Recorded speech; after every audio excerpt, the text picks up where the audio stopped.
Apa tujuan menikah? Mengapa kita perlu menikah? Apakah semata-mata untuk syahwat saja?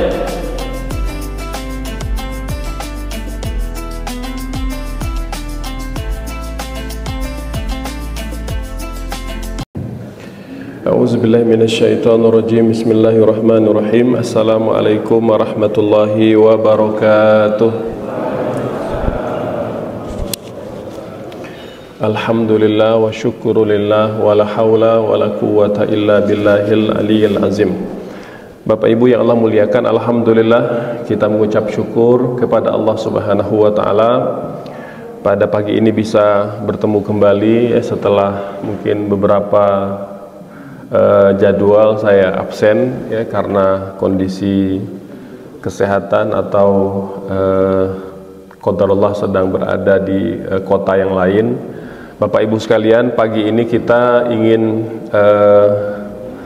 bersama belajar ya, melanjutkan kajian kita terdahulu ya, masih seputar fikih ibadah Bapak Ibu sekalian. Namun pada pagi ini kita akan membahas tentang fikhu aulawiyat atau fikih prioritas ya. Fikih prioritas Bapak Ibu sekalian, ini adalah ilmu fikih ya, yang mengajarkan kepada kita untuk memetakan bahwa di antara kegiatan dan kewajiban-kewajiban kita baik terhadap Allah ataupun terhadap manusia itu tidak mungkin mampu kita kerjakan seluruhnya ya. Maka karena terbatasnya waktu, terbatasnya tenaga ya, kita harus melakukan skala prioritas. Jangan sampai kita salah memetakan. Mengapa Bapak Ibu sekalian? Contoh saja antara yang fardu dengan yang sunnah. Maka sudah barang tentu yang fardu itu harus kita dahulukan sebelum yang sunnah ya. Ulama mengajarkan kita melalui suatu ibarah ya, dari Imam Al-Ghazali rahimahullah, dikatakan bahwa man syaghalahu al-fardu anin nafli fahuwa ma'zur. Orang yang sibuk ya atau habis tenaganya untuk perkara-perkara yang fardu sehingga tak sempat mengerjakan yang sunnah, dia dimaafkan. Dimaafkan Bapak Ibu. Makanya ada sahabat Nabi yang bertanya, "Ya Rasulullah, apakah jika aku hanya mengerjakan yang fardu, salat yang fardu, puasa yang fardu, zakat, ya, haji, apakah cukup untuk aku masuk surga?" Kata Nabi, "Iya, cukup untuk engkau masuk surga." Jadi ingin mengatakan kepada kita Bapak Ibu sekalian bahwa yang fardu tentu harus kita dahulukan. Nah, yang fardu ya, dari yang sunnah ini itu juga ada dua kategori Bapak Ibu. Ada yang fardu ain, ada yang fardu kifayah. Yang fardu ain didahulukan di atas yang fardu kifayah. Apa itu fardu ain? Fardu ain adalah semua kewajiban-kewajiban agama yang diwajibkan pada setiap individu, tidak bisa diwakilkan oleh orang lain. Itu fardu ain. Maka contoh yang fardu ain adalah sholat fardu 5 waktu. Itu fardu ain Bapak Ibu. Jadi nggak bisa ya, Pak Presiden sesibuk apapun dia nyuruh stafnya gitu, nggak bisa Bapak Ibu. Harus dia kerjakan sendiri gitu ya. Bahkan orang tua yang sudah sepuh misalnya, lansia ya, mungkin sudah tidak kuat berdiri, boleh nggak diwakilkan? Nggak boleh Bapak Ibu. Selama hayat masih dikandung badan, selama akalnya sehat, selama akalnya waras, maka yang fardu ain wajib ditunaikan sendiri gitu ya. Nah, yang fardu kifayah adalah kewajiban kita yang dapat diwakilkan. Kalau ada sebagian kaum muslimin yang telah melakukannya, gugur kewajiban dari kita dan dari yang lain. Nah, contohnya pemulasaraan jenazah Bapak Ibu ya. Jadi kalau satu komplek gitu ya, ini ada satu kelompok yang mewakilkan masyarakat ya, atau anggota masyarakatnya ya, untuk mengurus jenazah, maka gugur kewajiban dari yang lain, meskipun tidak semua hadir untuk ikut terlibat mengurus jenazahnya. Itu fardu kifayah, Bapak Ibu. Maka fardu ain harus didahulukan dari yang fardu kifayah. Hadirin Bapak Ibu yang Allah muliakan, maka termasuk pula dalam belajar. Belajar itu ada ilmu yang fardu ain, ada ilmu yang fardu kifayah, gitu ya. Jadi karena kita tidak mungkin belajar semua ilmu, maka harus didahulukan ilmu yang fardu ain dulu sebelum yang fardu kifayah. Nah, para ulama Bapak Ibu sekalian menyebutkan ada 4 ilmu yang fardu ain. Nah, ini dia ini. 4 ilmu yang fardu ain. Ini ilmu tidak boleh ditunda, tidak bisa diwakilkan. Setiap individu muslim, laki-laki atau perempuan, wajib mempelajarinya, gitu ya. Yang pertama ya, kata para ulama ya, adalah ilmu tentang Allah Subhanahu wa ta'ala, atau yang lebih dikenal dengan ma'rifatullah. Istilahnya bisa macam-macam Bapak Ibu, bisa ma'rifatullah, bisa ilmu tauhid ya, bisa ilmu asma was sifat. Ada banyak istilah-istilah yang digunakan oleh para ulama. Poinnya adalah kita harus mengenal Allah Subhanahu wa ta'ala, mengenal Allah dengan cara atau melalui wasilah-wasilah yang Allah memperkenalkan dirinya. Di antaranya adalah melalui asmaul husna ya. Ada 99 asmaul husna yang termaktub dalam Al-Quran dan dalam hadis Nabi, Bapak Ibu. Nah, kita mengenal Allah melalui sifat-sifatnya ya. Ketika kita mempelajari nama-nama Allah Subhanahu wa ta'ala, maka kita dan seluruh makhluk itu adalah objeknya. Jadi bukan berarti Ar-Rahman, oh kita bagaimana juga punya sifat kasih sayang seperti Allah. Itu bukan begitu Bapak Ibu ya. Mempelajari asmaul husna atau nama-nama Allah yang mulia adalah kita dan seluruh makhluk adalah objeknya. Allah itu Ar-Rahman, siapa yang Allah kasihi. Allah itu Ar-Rahim, siapa yang Allah sayang, gitu ya. Bagaimana agar kita disayang oleh Allah Subhanahu wa ta'ala. Allah itu Al-Malik, Allah itu raja di raja ya. Siapa yang dia pimpin, siapa yang dia kuasai ya. Apa kewajiban-kewajiban rakyat kepada raja. Nah, itu kira begitu Bapak Ibu cara kita mengenal Allah Subhanahu wa ta'ala ya. Dengan mengenal Allah Subhanahu wa ta'ala, maka kita akan tahu Bapak Ibu bahwa betapa rendah, betapa lemah, betapa hinanya kita, sehingga kita tidak selalu atau tidak kerap membanggakan diri kita ya, baik ilmu, harta, pangkat, jabatan ya. Hari ini Bapak Ibu boleh jadi Firaunnya sudah mati lama ya, ditenggelamkan oleh Allah, tapi Firaun modern banyak Bapak Ibu ya, yang zalim ya, yang menganiaya ya, yang otoriter gitu ya, dan segenap sifat-sifat Firaun Bapak Ibu ya. Nah, jadi kita belajar bagaimana mengenal Allah Subhanahu wa ta'ala agar kita tahu menjadi makhluk yang benar gitu ya. Yang kedua, ilmu yang wajib kita pelajari Bapak Ibu ya, adalah ilmu yang berkaitan dengan tata cara kita beribadah kepada Allah Subhanahu wa ta'ala.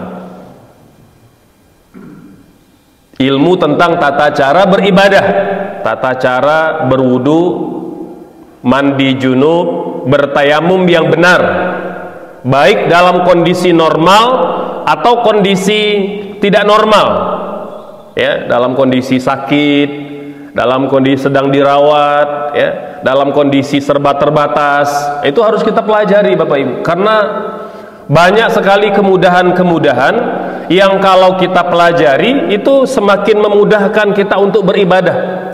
Karena tujuan ibadah itu dapat dikerjakan kapanpun dan dalam kondisi apapun. Itu tujuannya Bapak Ibu. Mengapa ada tayamum, ya, mengapa kita boleh sholat bahkan tanpa berwudu, tanpa bertayamum. Itu kemudahan-kemudahan Bapak Ibu. Itu harus dipelajari, ya, harus dipelajari. Ya. Ini ada jamaah saya nanya, Ustadz, saya sudah beberapa hari mendampingi ibu yang sedang dirawat di rumah sakit, ya, sudah tidak begitu sadar, ya, terutama kalau sudah pengaruh obat, ya. Jadi bagaimana sholatnya Bapak Ibu? Ya, apakah anak tetap berkewajiban mengingatkan orang tuanya sholat atau bagaimana? Bapak Ibu, iya, kita berkewajiban mengingatkan tatkala orang tua kita sadar. Kalau dia sudah tidak sadar atau terganggu kesadarannya, maka tidak boleh kita paksa mereka sholat. Karena jangankan sholat dalam kondisi tidak sadar pengaruh obat, sholat mengantuk saja itu dilarang Bapak Ibu. Karena kata Nabi menegur, ya, salah satu istrinya yang kalau sholat pakai tali Bapak Ibu. Jadi dia kalau sholat sengaja di pojok atau ada tali tempat dia bergantung. Jadi kalau dia ngantuk kan dia ini sarungkan tangannya di untayan tali itu, karena dia di dinding itu. Jadi kalau ngantuk nggak tumbang gitu. Kata Nabi, copot tali itu. Sholatlah dalam kondisi engkau sadar dan dalam kondisi tidak mengantuk, kata Nabi. Karena kalau tidak sadar atau mengantuk, kita tidak tahu sedang memuji atau sedang memaki Allah Subhanahu wa Ta'ala. Itu begitu Bapak Ibu, ya. Maka orang yang terganggu kesadarannya itu tidak boleh sholat. Ustadz, nanti bimbang dia sudah terlanjur tidur. Ya udah, kalau dia tidur biarin aja, biarkan dia istirahat atau dalam perawatan itu. Nanti kalau dia sudah pulih, sudah sadar, ingatkan, Bu, kemarin tidak sholat 2 hari, dikodok Bapak Ibu. Nah itu kira-kira begitu, ya. Jadi tata cara beribadah,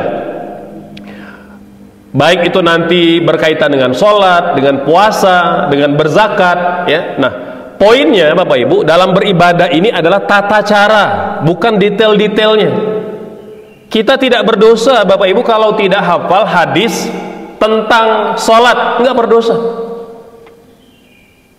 Kita tidak berdosa, tidak dituntut oleh Allah karena tidak hafal hadis-hadis tentang puasa. Karena tujuan agama ini diamalkan, bukan dihafalkan Bapak Ibu.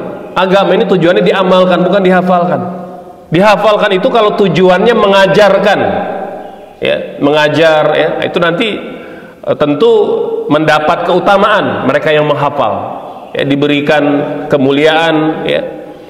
Tapi dia fardu kifayah Bapak Ibu. Jadi menghafal dalil itu fardu kifayah, itu tugasnya orang-orang tertentu saja, ya. Makanya tidak semua orang Islam itu wajib jadi ulama Bapak Ibu.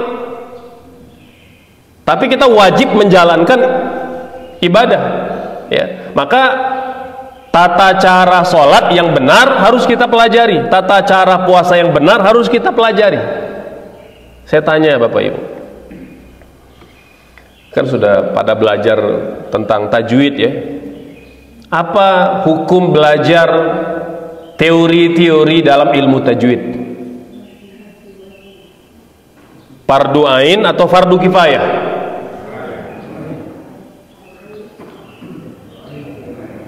Fardu ain artinya kalau ada 200 juta umat Islam di Indonesia, kalau dia tidak belajar ilmu tajwid dia berdosa, ya. Betul Ibu, Bapak? Ini kalau berarti kalau belajar ilmu tajwid berarti ini siap ditanya ini teori ilmu tajwid, gitu ya.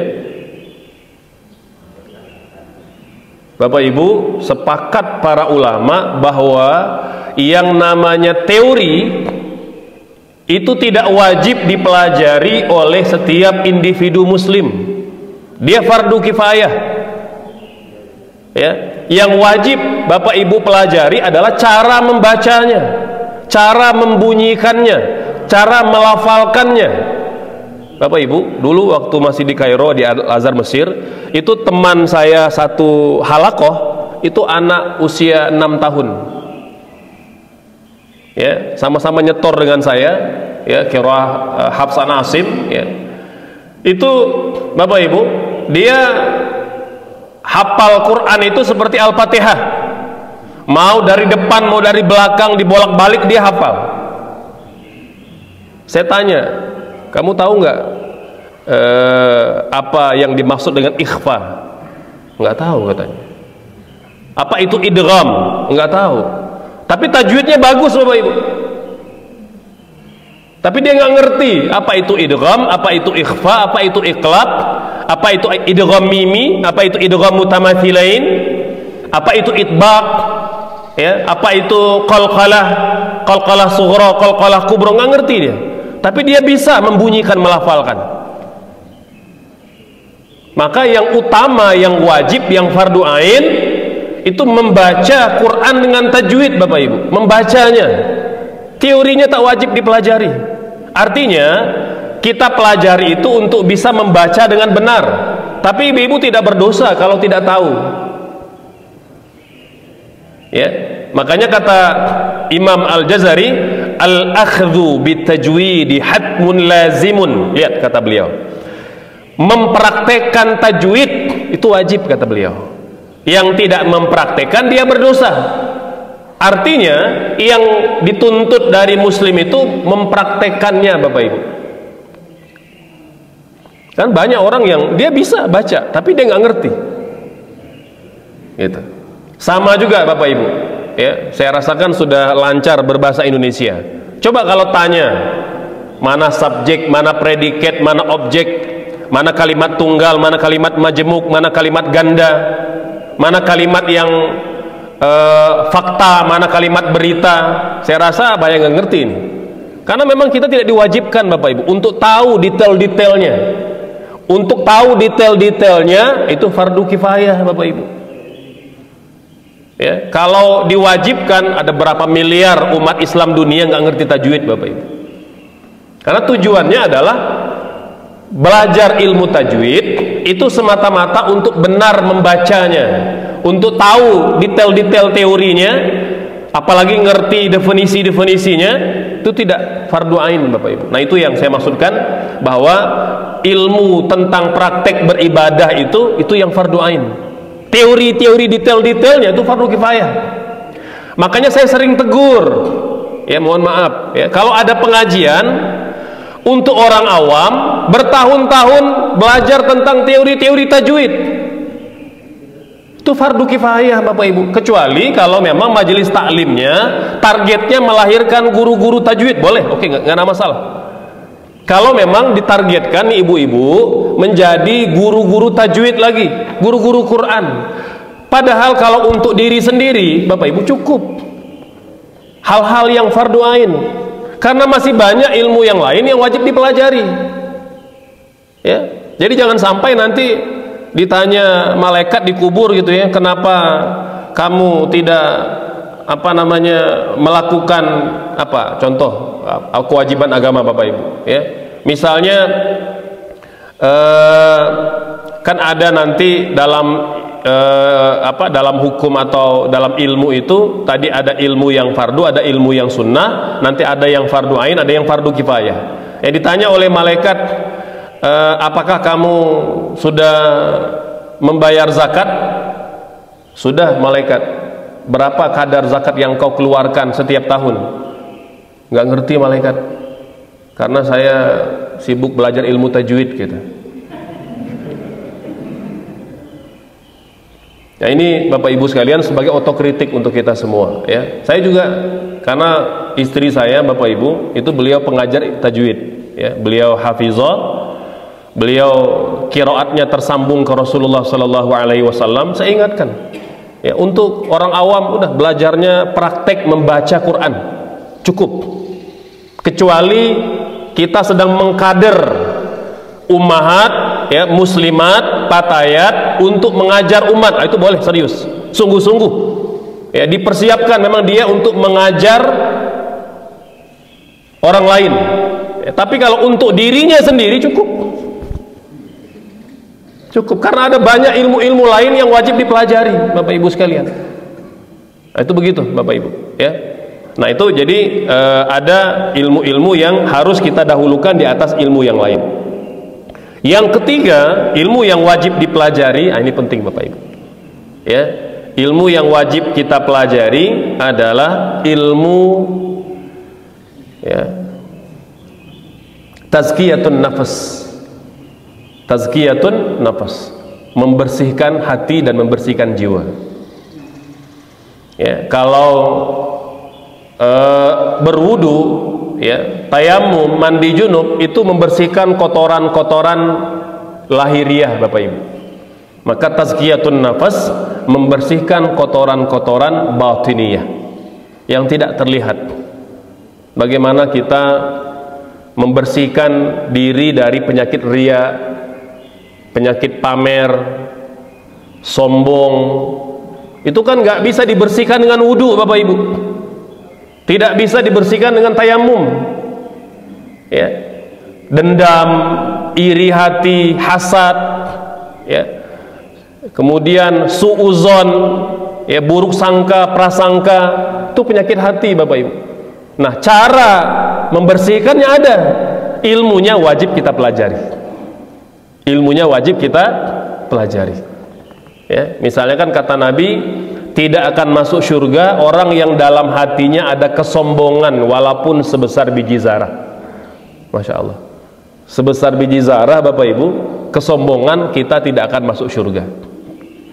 Itu kita harus tahu tuh, apa yang dimaksud sombong.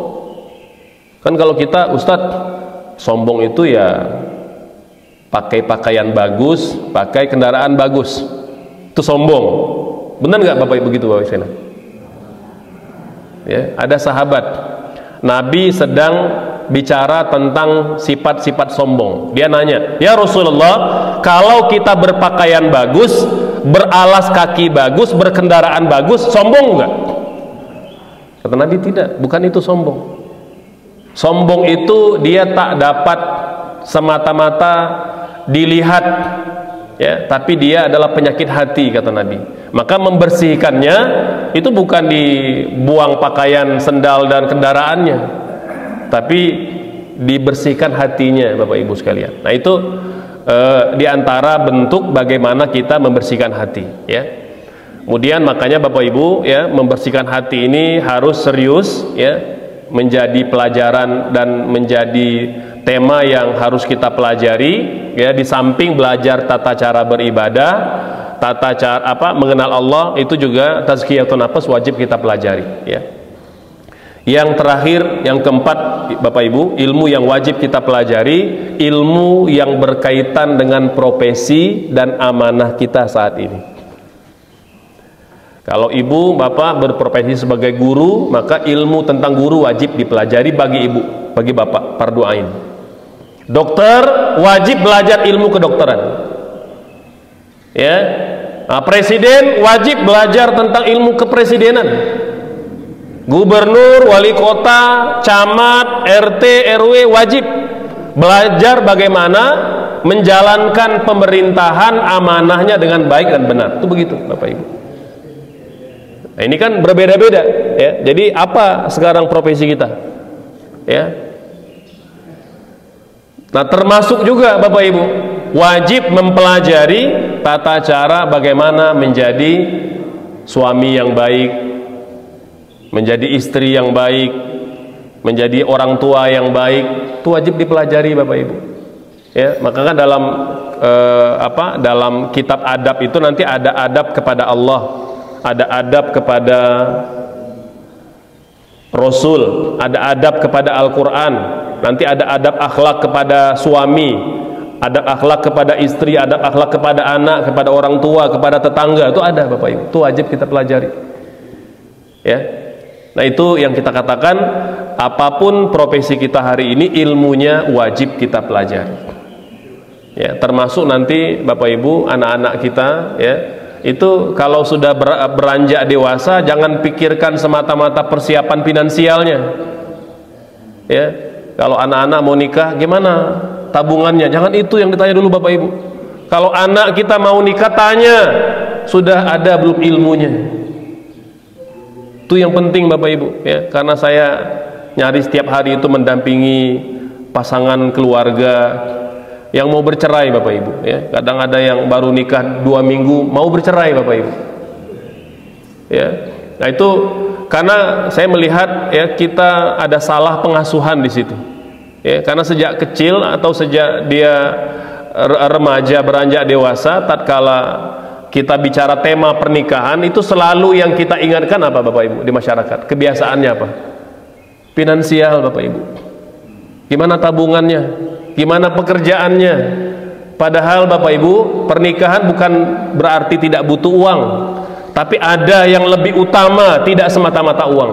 Ada berapa banyak pasangan di Indonesia yang tidak kekurangan finansialnya Bapak Ibu? Ya. Memang ada faktor perceraian disebabkan finansial, suami tidak menafkahi, ya, ada ya. Tetapi sebenarnya kalau kita melihat ada faktor yang lebih penting, yaitu ilmu tentang bagaimana menjadi suami, bagaimana menjadi istri yang benar. Tahu nggak apa tujuan menikah? Mengapa kita perlu menikah? Apakah semata-mata untuk syahwat saja? Nah begitu. Ya, termasuk juga misalnya yang mau poligami gitu. Ya. Kalau lihat-lihat wajah kaum bapak ini ya masih layak gitu ya.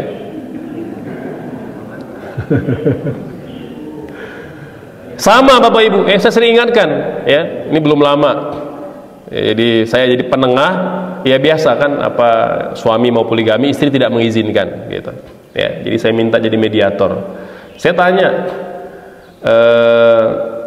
apa tujuan poligami gitu ya, Bapak sudah siap belum ilmu tentang poligami, apa yang harus dipersiapkan bagi suami yang poligami? Itu banyak yang tidak bisa menjawab Bapak Ibu sekalian. Jadi wajar jika poligami hari ini itu punya konotasi negatif karena pelakunya banyak tidak berilmu Bapak Ibu. Mohon maaf ya, saya lahir dari keluarga poligami Bapak Ibu. Saya lahir dari keluarga poligami, tapi saya bersumpah di hadapan Allah, ayah saya itu berpoligami dengan 3 orang istri Bapak Ibu. Dia punya ilmu, dia tahu, karena poligami itu ibadah yang high level Bapak Ibu, maka pelakunya pun harus high level juga. Ini syahwatnya high level, ilmunya tidak high level, jadi nggak seimbang Bapak Ibu ya. Jangan lupa Bapak Ibu sekalian gitu ya, Nabi itu punya 9 orang istri. Lihat, seluruh mahar beliau, mahar Nabi kepada istrinya tidak ada yang di bawah 1 miliar Bapak Ibu. Maharnya saja Nabi itu, saya konversi Bapak Ibu, karena kemarin saya baru bahas tentang mahar ya. Kita bagaimana menetapkan mahar yang terbaik sesuai sunnah Nabi. Saya katakan mahar Nabi kepada 9 orang istrinya, 13 orang wanita yang pernah dia nikahi, 3 dicerai ya, maka tidak ada mahar beliau yang di bawah 1 miliar Bapak Ibu. Rata-rata 1 M ke atas. Itu menunjukkan beliau finansialnya bagus. Yang kedua, fisiknya bagus Bapak Ibu. Nabi itu sampai usia kepala 6 masih naik kuda, masih memanah, masih olahraga berat, bahkan olahraga gulat Bapak Ibu. Apa itu kalau sekarang itu istilahnya?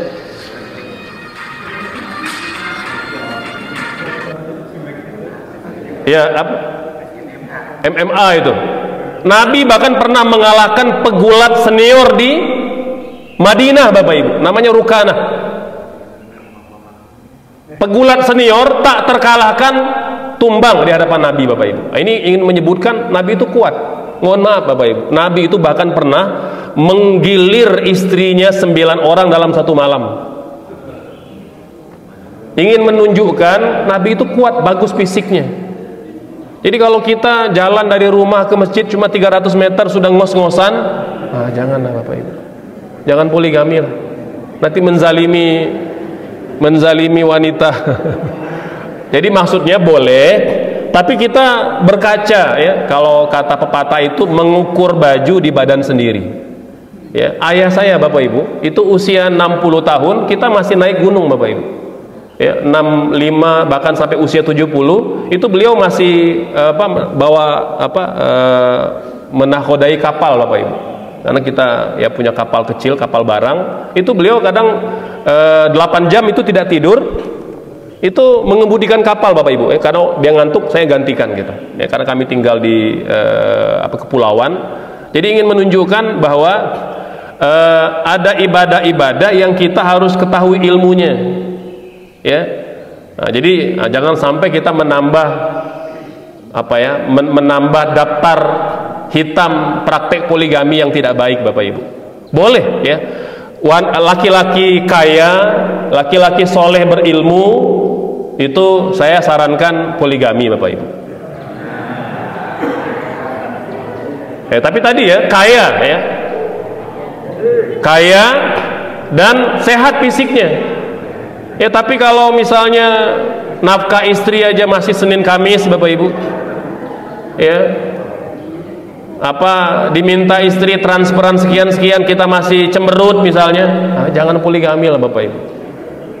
Ya, penuhi dulu, ya, artinya ya, beristri lebih dari satu itu kan bertambah kewajiban. Ya, ini kadang prakteknya Ustaz katanya kalau nambah istri nambah kaya dulu Bapak Ibu, jangan nunggu poligami dengan dengan berharap kaya gitu. Kaya dulu gitu, karena Nabi itu kaya dulu Bapak Ibu, kaya dulu baru poligami. Nah, kira begitu ya. Demikian Bapak Ibu sebagai mukadimahnya. Mangga barangkali ada pertanyaan kita persilakan. Boleh? Ya, enggak apa-apa, silakan.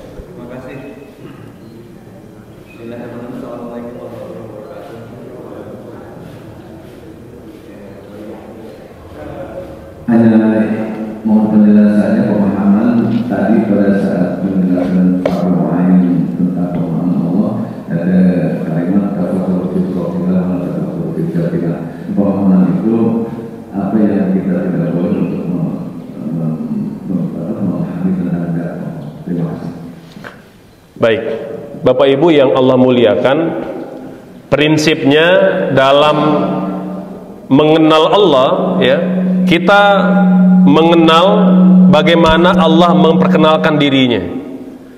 Ya, misalnya kata Allah, laitsa kamitslihi syai'un. Allah tidak serupa dengan makhluknya. Maka dalam memahami Allah melalui nama-namanya tidak boleh ada yang serupa dengan makhluknya. Ya, karena Allah itu tinggi dalam kemuliaannya. Ya, maka semua sifat-sifat makhluk itu tidak boleh ada yang kita serupakan dengan Allah. Bahkan ya, kita dilarang ya, itu untuk menggunakan nama-nama Allah secara khusus, apalagi nama-nama itu nama-nama yang hanya layak baginya. Ya, kata para ulama lebih afdol nama itu dinisbatkan pada nama Allah. Boleh Abdullah, Abdurrahman, itu bagus Bapak Ibu. Jadi nama Rahman, Rahim itu kurang baik, walaupun boleh ya, karena sebagian ulama memperbolehkannya agar tadi menghindari kita menyerupakan diri kita dengan Allah Subhanahu wa taala. Ya. Namun ada beberapa nama yang terlarang untuk kita gunakan karena dia hanya domainnya Allah. Misalnya apa? Al-Qahhar, nggak boleh Bapak Ibu. Qahhar itu nggak boleh nama manusia. Al-Jabbar nggak boleh. Ya, apalagi itu misalnya ya. Ar-Razzaq nggak boleh. Nah, jadi ada batas-batas yang kita perlu pelajari. Oleh sebab itu Bapak Ibu, belajar ini harus berguru, nggak boleh otodidak ya, kecuali kalau kita sudah belajar ilmu dasarnya, memperdalam, nah boleh otodidak ya. Belajar agama itu basicnya harus berguru Bapak Ibu, karena kalau tidak berguru bahaya ya, kita nanti bisa menginterpretasikan sendiri. Karena belajar agama ini dari wahyu. Wahyu itu Al-Quran, wahyu itu hadis Nabi, dan dia berbahasa Arab. Bahasa Arab bahasa yang paling kaya Bapak Ibu, 12 juta suku kata. 12 juta suku kata ini menjadikan bahasa Arab bahasa terkaya di dunia. Bahkan guru-guru kami di Al-Azhar itu melarang ketika mereka tahu kalian menerjemahkan Quran, katanya. Kenapa diterjemahkan? Quran itu diajarkan, jangan diterjemahkan. Bagaimana mungkin bahasa Arab paling kaya diterjemahkan oleh bahasa yang miskin? Bapak Ibu, berapa jumlah kosakata bahasa Indonesia? Ini tanya nanti Mr. Google atau AI Bapak Ibu. Jumlah kosakatanya plus kata-kata serapan dari bahasa Arab, dari bahasa lokal, dari bahasa Inggris, itu tidak lebih dari 130.000 kata Bapak Ibu. Kalau dibuang kata-kata serapan yang aslinya bukan bahasa Indonesia, jumlahnya cuma 5.000 kata. Bayangkan Bapak Ibu, bagaimana bahasa yang cuma punya 5.000 kata menerjemahkan bahasa Arab Quran yang kosakatanya 12 juta. Itu bagaimana memilihnya Bapak Ibu? Kalau menerjemahkan bahasa Indonesia ke bahasa Arab mudah sekali, karena banyak sinonimnya, banyak derivasinya yang bisa kita cari yang sepadan. Tapi bagaimana Bapak Ibu, satu kata bahasa Arab yang punya 500 kemungkinan maknanya? Contoh yang diperdebatkan, yadullahi fauqa aidihim, terjemahannya tangan Allah di atas tangan mereka. Masalahnya Bapak Ibu, kata Allah, laisa kamislihi syai', Allah tidak serupa dengan makhluknya. Kok kita terjemahkan tangan Bapak Ibu? Saya tanya Bapak Ibu, kalau sebut tangan, apa yang dibayangkan di kepala kita?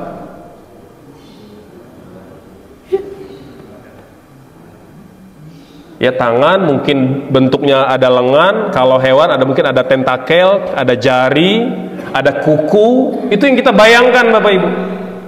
Jadi mengapa tatkala diterjemahkan iyat itu tangan, padahal ada 499 kemungkinan yang lain? Itu mengapa ulama ada yang melarang penerjemahan Quran Bapak Ibu. Ya, karena kalau diterjemahkan, kita kan umumnya memahami itulah maknanya gitu.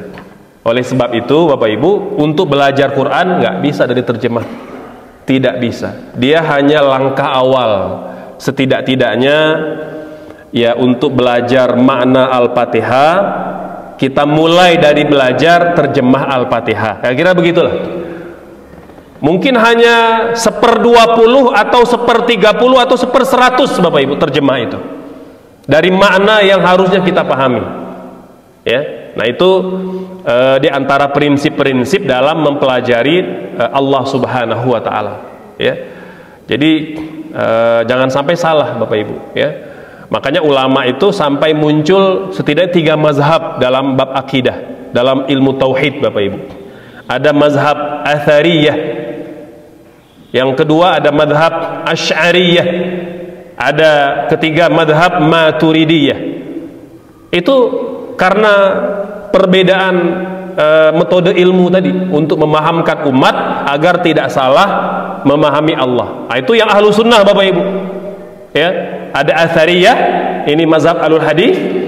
Ada Asy'ariyah, ada Maturidiyah. Ini ketiga-tiganya mazhab ahlu sunnah dalam bab akidah. Ada yang tidak ahlu sunnah Bapak Ibu, ada Murji'ah, ada Qadariyah, ada Khawarij, ada Ibadi, ada banyak mazhab-mazhab yang lain yang bukan ahlu sunnah dalam memahami asma wa sifat. Kira-kira begitu Bapak. Mangga barangkali ada kita kasih dulu Bapak ke ibu-ibu ya, nanti baru ke Bapak lagi. Silakan Ibu. Assalamualaikum warahmatullahi wabarakatuh. Ustaz, saya mau nanya ada 2 pertanyaan. Yang pertama, waktu kita di dalam perjalanan di dalam mobil dalam kondisi yang macet total, waktu sholat sudah masuk, kita sholat di mobil. Yang saya tanyakan, ternyata sampai rumah sholat masih ada waktu sholat, apakah sholat lagi atau tidak usah? Yang keduanya, bolehkah kita bertayamum di dalam mobil atau kita menggunakan air yang sedikit yang ada di mobil? Terima kasih. Assalamualaikum. Waalaikumsalam. Mangga Bapak silakan, mungkin kita bisa kumpulkan dua penanya ya. Silakan Bapak.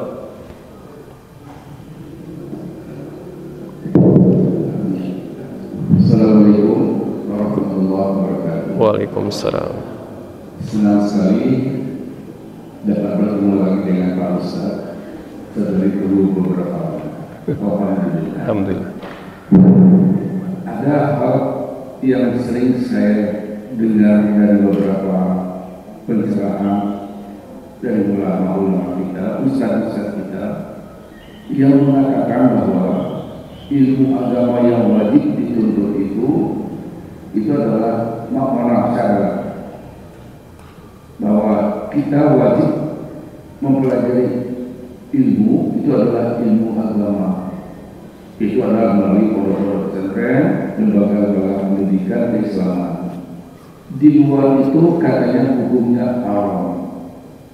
Nah, kebetulan sebagian besar kita juga ada yang bukan dari pendidikan pondok pesantren dan lain itu, sehingga mereka bersedih hati. Nah, ini bagaimana pencerahan dari Pak Ustaz? Terima kasih. Wassalamualaikum warahmatullahi wabarakatuh. Waalaikumsalam warahmatullahi wabarakatuh. Gimana Teh? Masih nyambung nggak? Ya, silakan. Assalamualaikum warahmatullahi wabarakatuh. Waalaikumsalam. Pak Ustaz, gimana karena ketidaktahuan ilmu, misalnya sudah terlanjur memberi anak nama Allah gitu. Oke. Apa Ibu contoh misalnya? Ar-Rahman misalnya. Oke. Terima kasih Ustaz. Ya. Baik, Bapak Ibu sekalian, yang pertama sholat di mobil, ya.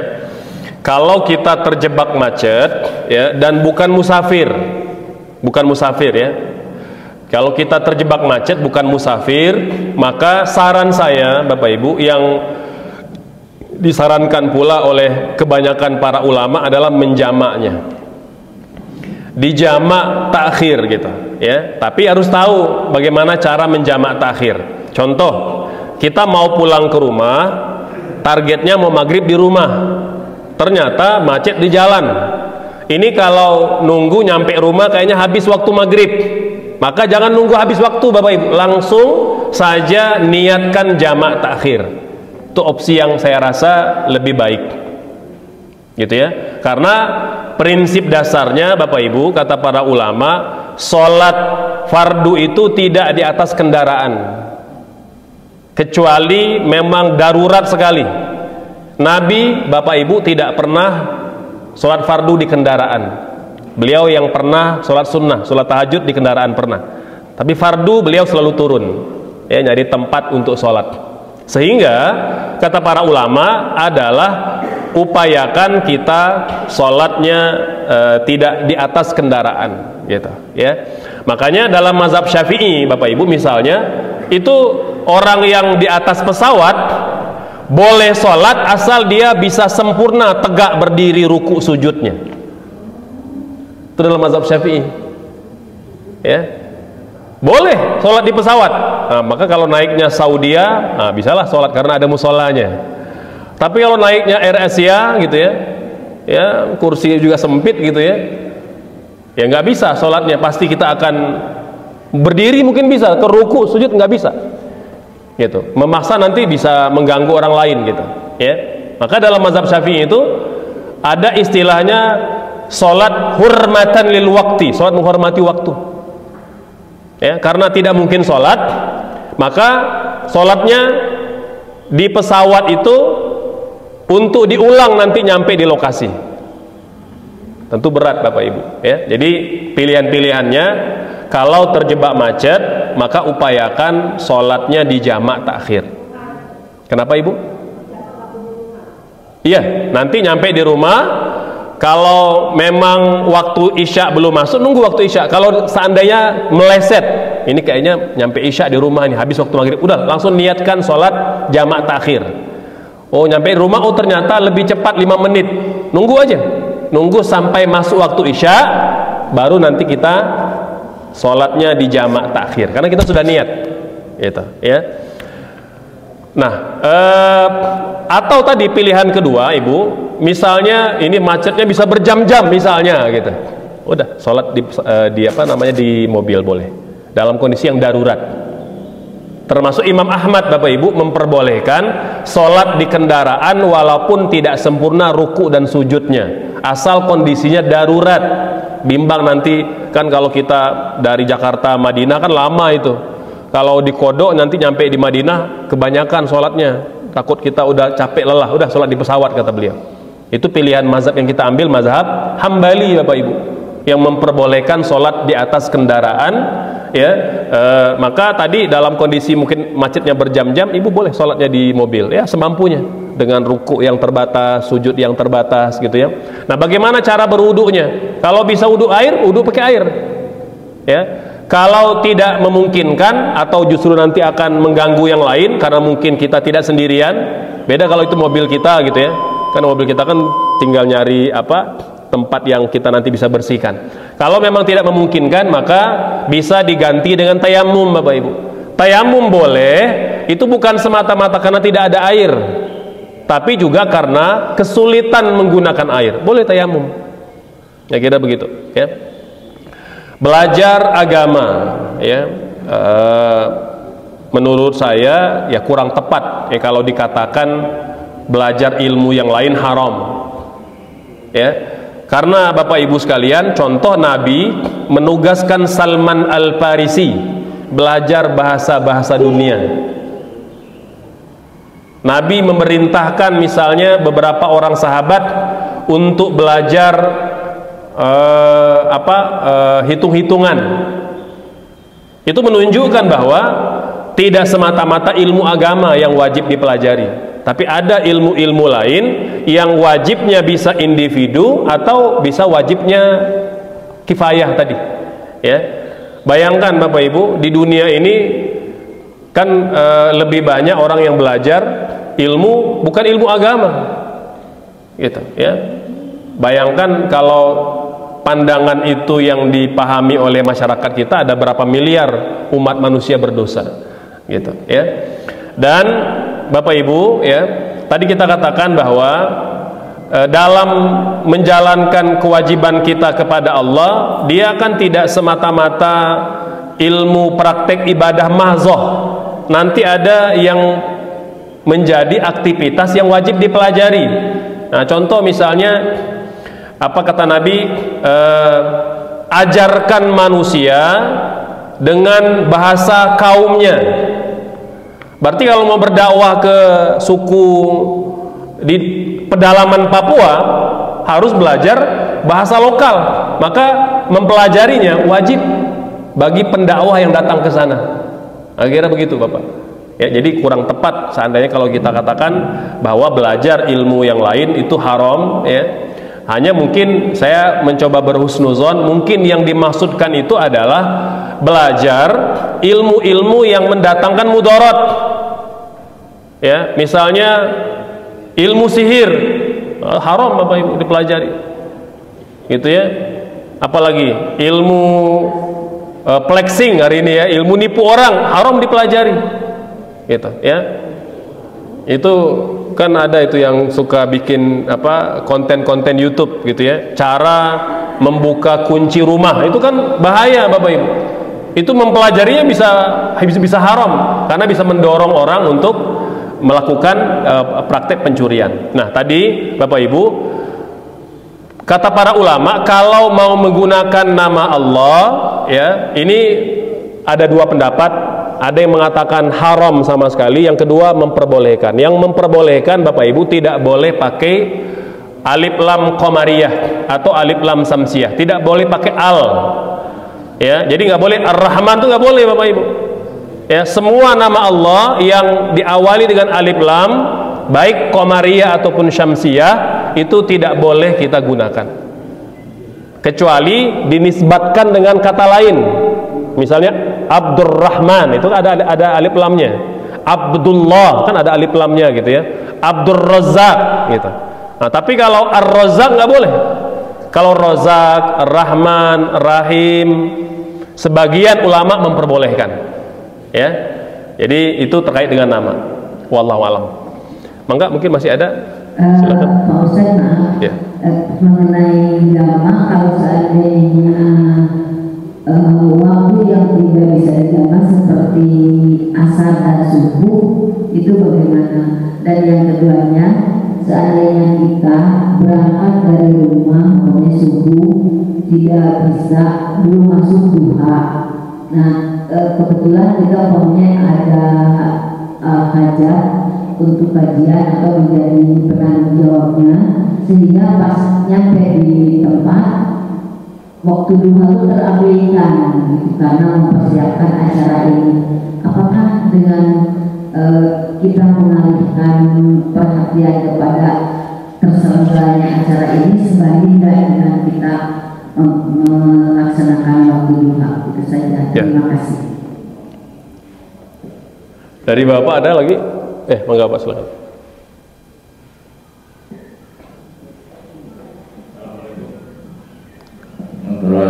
Waalaikumsalam. Saya ingin nanya, bagaimana hukumnya kalau kita mendahulukan sholat jenazah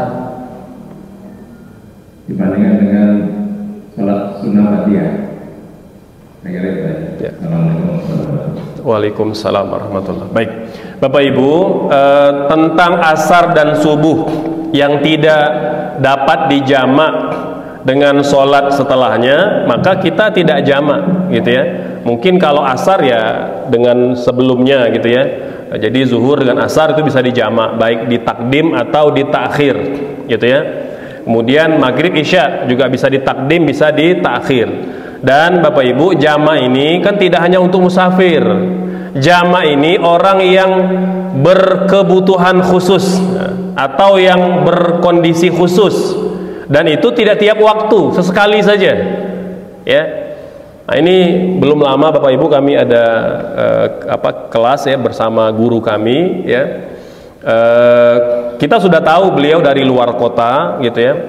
Dan memang biasanya seluruh peserta yang hadir ngaji diminta untuk menjamak sholatnya, karena beliau tidak punya waktu untuk berhenti jeda, gitu ya. Jadi mulai kelas dari zuhur itu akan ba'da zuhur sampai bablas ke jam 5, kadang sampai maghrib, gitu ya. Jadi kita minta di takdim jamak zuhur asarnya, gitu ya.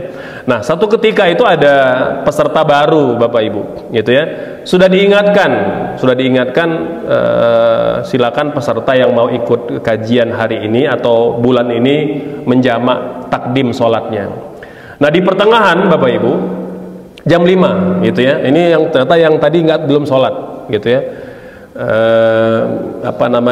Kata beliau, Syekh izin saya mau sholat asar, ya. Beliau marah Bapak Ibu, kenapa tidak dijamak takdim?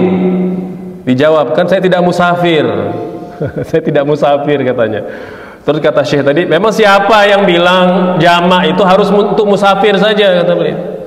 Jamak itu bahkan orang yang tidak keluar rumah Bapak Ibu, di rumah aja itu boleh jamak kalau ada kondisi tertentu. Mungkin dia sedang sakit, itu boleh dijamak Bapak Ibu. Atau mungkin termasuk yang dampingi suami di rumah sakit, itu boleh dijamak sholatnya. Jadi jamak itu tidak hanya untuk musafir, orang yang tidak kemana-mana Bapak Ibu. Nabi itu bahkan hujan aja beliau menjamak sholat. Beliau di rumahnya sholat zuhur asar beliau jamak Bapak Ibu, bukan kehujanan, sedang hujan beliau menjamak sholatnya. Tapi tidak tiap hari, makanya ulama melarang jamak itu tiap hari. Jangan tiap hari jamaknya. Jamak itu dalam kondisi tertentu saja.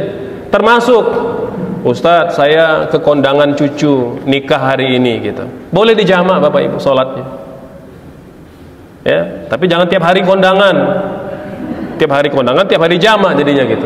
Kalau sesekali boleh Bapak Ibu. Jadi ini bukan memudah-mudah, karena memang Islam itu mudah, gitu, ya. Jadi boleh dijamak. Tapi ada sholat yang tidak bisa dijamak, subuh yang nggak bisa dijamak, gitu, ya. Bapak Ibu, kalau kita lupa melakukan yang sunnah, gitu ya, kan tadi justru itu bagus, karena ibu menjalankan tugas yang diberikan itu wajib ditunaikan. Duha itu sunnah. Kalau bertabrakan kita mendahulukan yang fardu, lupa yang sunnah, nggak apa-apa. Bahkan dalam beberapa hadis tetap dapat pahalanya karena sudah berniat.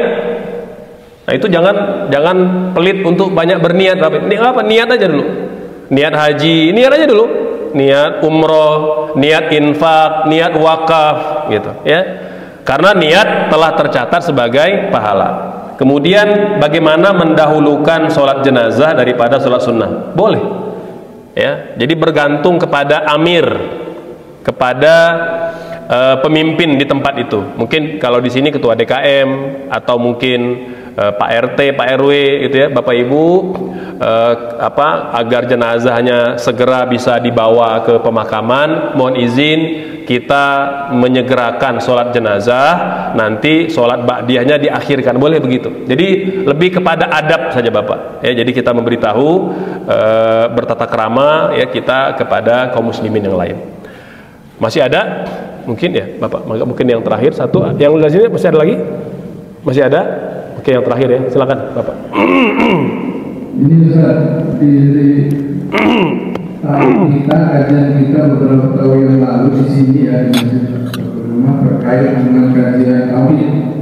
Dan waktu itu dibahas tentang sifat Allah, bukan sifat sebenarnya saja yang ibadah adalah penyembahan atau bagaimana. Itu mengatakan bahwa Allah itu punya dua mata seperti itu Ustaz. Nah itu dari mana? Dari surat apa di dalam Al-Quran begitu juga dengan aksi sawah. Jadi menerjemahkan langsung seperti apanya. Apakah kita boleh menumpahkan seperti itu gitu kan? Seperti nah waktu itu saya mengusulkan bagaimana Pak kalau kita kaji dengan pembahasan masalah yang lain sebelum begitu. Cuma dia bilang ini aja saya ajarkan di kampus itu perlu berapa SKS begitu. Padahal kalau saya lihat istilahnya kita mengatakan Allah itu bermata aja kan sudah seperti tadi Ustaz bilang ya. Mungkin sudah kata masalah yang lain. Ya. Baik, Bapak Ibu sekalian, jadi dalam memahami ayat-ayat mutasyabihat ya, Quran itu Bapak Ibu ada ayat yang muhkamat. Dia jelas. Misalnya apa? Qul ya ayyuhal kafirun la a'budu ma ta'budun wa la antum 'abiduna ma a'bud. Itu muhkamat. Katakan Muhammad kepada orang-orang kafir, kami tidak menyembah Tuhan kalian, kalian tidak menyembah Tuhan kami. Itu muhkamat, jelas. Itu prinsip Bapak Ibu.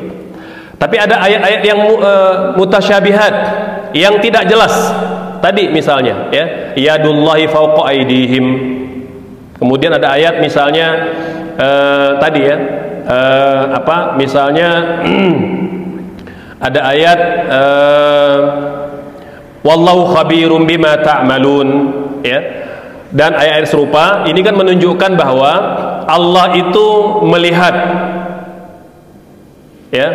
Allah itu memegang, menyentuh, terjemahnya gitu ya. Nah, dalam bab ayat-ayat yang mutasyabihat Bapak Ibu sekalian, atau ayatnya tidak tegas, samar-samar. Mengapa? Karena prinsip dasarnya tadi kita katakan ulama sepakat lintas mazhab Allah tidak serupa dengan makhluknya. Jadi saya ingin katakan dulu, dalam ayat-ayat yang mutasyabihat mulai dulu dari kesepakatan ulama, nanti baru kita bahas perbedaannya. Ulama sepakat Allah tidak boleh serupa dengan makhluknya. Maka dalam kajian tafsir apapun, dalam kajian hadis apapun, Allah tak boleh diserupakan dengan makhluk. Itu ulama sepakat Bapak Ibu. Mau mazhabnya Atsari, Asy'ari, Maturidi sepakat itu. Nah sekarang bagaimana ayat-ayat Quran yang kalau diterjemahkan berkonotasi Allah punya anggota tubuh, seperti tadi tangan, mata, telinga dan lain-lain gitu. Maka kalau ulama salaf Bapak Ibu, ulama salaf ya, ulama terdahulu itu mengatakan bahwa udah kita iman pada ayatnya, tapi kita serahkan tafsir makna hakikinya kepada Allah, kita tidak maknai secara tekstual. Itu prinsip ulama salaf Bapak Ibu, itu namanya tafwid, itu Atsari. Jadi Atsari tidak menegaskan Allah punya tangan, Atsari tidak menegaskan Allah itu punya telinga, punya mata, tidak. Atsari menegaskan Allah, kita wajib mengimani ayatnya. makna yang benar kita serahkan kepada Allah, karena itu ayat yang mutasyabihat, ayat yang samar-samar, tak bisa dapat kita tegaskan. Kalau kita katakan Allah punya tangan, Allah punya mata, Allah punya telinga, bertabrakan dengan ayat yang lain, laitsa kamitslihi syai'. Nah, kira begitu Bapak Ibu. Jadi kalau pendapat yang paling hati-hati udah iman pada ayatnya, maknanya kita serahkan kepada Allah, tidak ditafsirkan, bahkan tidak diterjemahkan dalam bahasa apapun. Itu lebih hati-hati Bapak Ibu. Itu sifat ulama salaf. Nah, ulama khalaf ya, seperti Asy'ari, Maturidi nanti gitu ya, itu menakwil Bapak Ibu. Ini Ahlussunnah juga menakwil. Itu bukan tangan maksudnya, tapi kekuasaan. Ya, itu bukan mata, tapi pengetahuan, ilmunya Allah. Nah, itu begitu. Tujuannya sama, agar Allah tidak serupa dengan makhluknya. Jadi mazhab yang pertama, mazhab tafwid, memilih aman, tidak mau menafsirkan, tidak mau menerjemahkan, itu aman Bapak Ibu. Makanya Imam Ahmad termasuk mazhab ini gitu, Imam Malik termasuk mazhab ini gitu. Beliau tidak mau menafsirkan terlalu jauh, iman aja pada ayatnya. Ya, Bapak Ibu, ini tidak menjadi polemik kalau yang bahas ulama pakai bahasa Arab. Dia menjadi polemik ketika diterjemahkan, itu masalahnya. Ketika diterjemahkan, ya kan Bapak kalau sebut Allah punya telinga, apa yang dibayangkan Bapak Ibu? Ya, telinga. Mau gimana pun ya telinga, gitu ya. Sementara Allah berbeda dengan makhluk, gitu ya. Jadi lebih selamat kita memilih dua pandangan atau tiga pandangan Ahlussunnah ini, baik madhabnya tafwid Atsari atau Asy'ari Maturidi yang menakwil, tidak yang lain Bapak Ibu sekalian, gitu ya. Jadi, dan saya juga menyarankan Bapak Ibu ya kepada para ustadz gitu ya, hal-hal yang seperti ini sebenarnya tidak kurang tepat dibahas di majelis orang awam ya. Dia perdebatan panjang para ulama. Jadi makanya Bapak Ibu, tidak semua ilmu itu harus diajarkan. Maksudnya dalam arti didetailkan. Udah, kepada masyarakat yang paling utama itu tauhid aplikatif Bapak Ibu. Bagaimana kita mengagungkan Allah sesuai dengan haknya. Jangan diajak berdebat soal nanti masuk ilmu kalam ya dan lain-lain, itu nanti semakin ini ilmu yang fardu kifayah Bapak Ibu, bukan yang fardu ain.